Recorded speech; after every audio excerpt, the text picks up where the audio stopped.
الأركان يلا بسم الله. الأركان نية الإحرام. أولا نية الإحرام واحد. اثنين الوقوف بعرفة ولو لحظات. تمام. اثنين. ثلاثة طواف الإفاضة. أربعة السعي بين الصفا والمروة. يلا نبدأ بالواجب. أول واجب إيش؟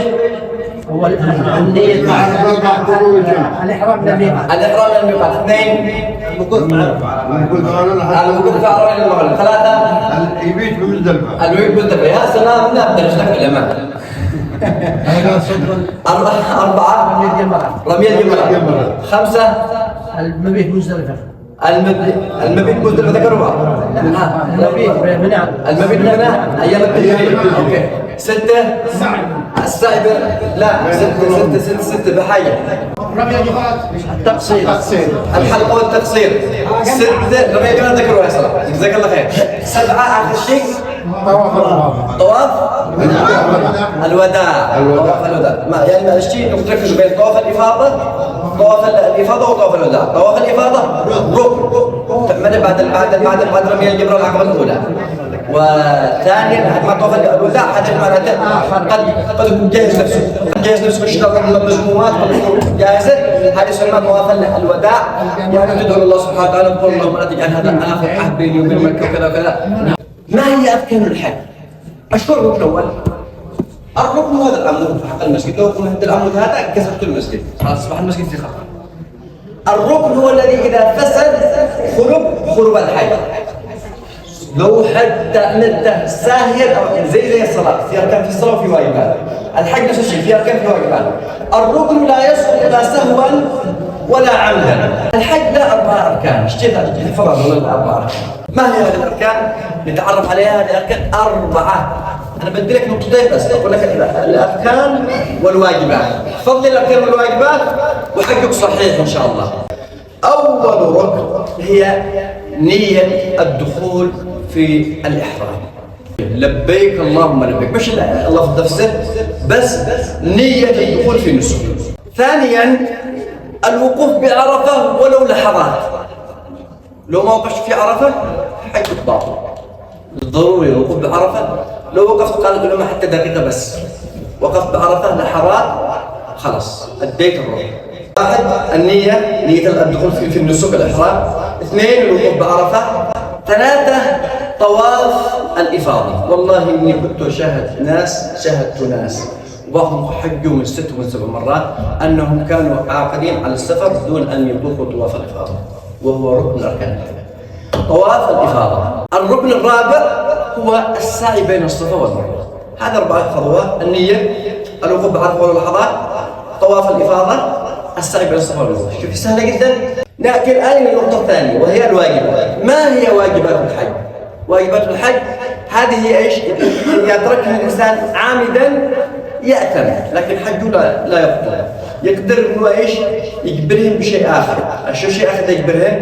سأجبرهم بدم. شو الدم؟ أذبح شاة وتوزع الفقراء مكة. أذبح أنا لا بذبحهاش أنا. للأيام ايش محل يذبح لكن تصير عند الشركة وتقول لهم أنا علي فدية، أنا علي دم. بيدفع لهم مبلغ قدره هو الشركة هذه تتولى عنك الموضوع هذا. وإن تركها ناسيا كذلك تجبر بالفدية. لكن إذا تركها ناسيا مش على الإثم. لكن إن تركها عامدا قاصدا وبدون عذر يعني يأثم. أول شيء الإحرام من الميقات. في ناس بيتساهلوا مع قضية الإحرام من الميقات. يوصل يقول لك أنا خلاص بركب الطائرة وبعدها هم بينادي الاسم. أحيانا الطيار ينسى وأحيانا غالبا هم ينسوش خاصة الأيام. بس أحيانا يقول لك الآن سنصل إلى الميقات سنكون محاذاة الميقات بعد ربع ساعة من الآن. خلاص تبي ربع ساعة تجهز نفسك. أوصل إلى مطار الأردن. أنا مش عارف مطار الأردن في مكان الوصول ولا مش متأكد لكن مطار تركيا ما فيش فيها مكان الوصول. أبدأ طوالي ألبس الإحرام. طيب هل أحرم من هنا؟ لا ما تحرمش من هنا. تبدأ أول ما يبدأ يقول لكم جاهزين أنت تبدأ تقول طوالي أول ما يقول لبيك اللهم حجا متمتعا بهذه العمرة أو لبيك اللهم عمرة متمتع بهذه الحج. أو نعيد اشتيك لبيك اللهم تبدأ بالتلبية. 2 البقاء بعرفة حتى غروب الشمس. العلماء يقولوا واجب عليكم تبقي في عرفة. البقاء في عرفة حتى غروب الشمس مش البقاء في عرفة سنة. لا الوقوف بعرفة ولو لحظات ركن. والمكوث في عرفة لحتى غروب الشمس واجب. لو مشيت قبل الغروب عليك دم، حجك صحيح لكن عليك ايش؟ دم. 3 المبيت بمزدلفة، ضروري تبيت هناك بمزدلفة جزء من الليل، ضروري المبيت في مزدلفة هذا واجب من واجبات الحج، لو تركت المبيت في مزدلفة عليك دم. 4 المبيت بمنى ليالي التشريق، الثاني 11 والثاني 10. 5 رمي الجمار، هذه واجبات من واجبات الحج. 6 الحلق والتقصير. 7 طواف الإفاضة. هذه 7 واجبات ومعنا 4 أركان.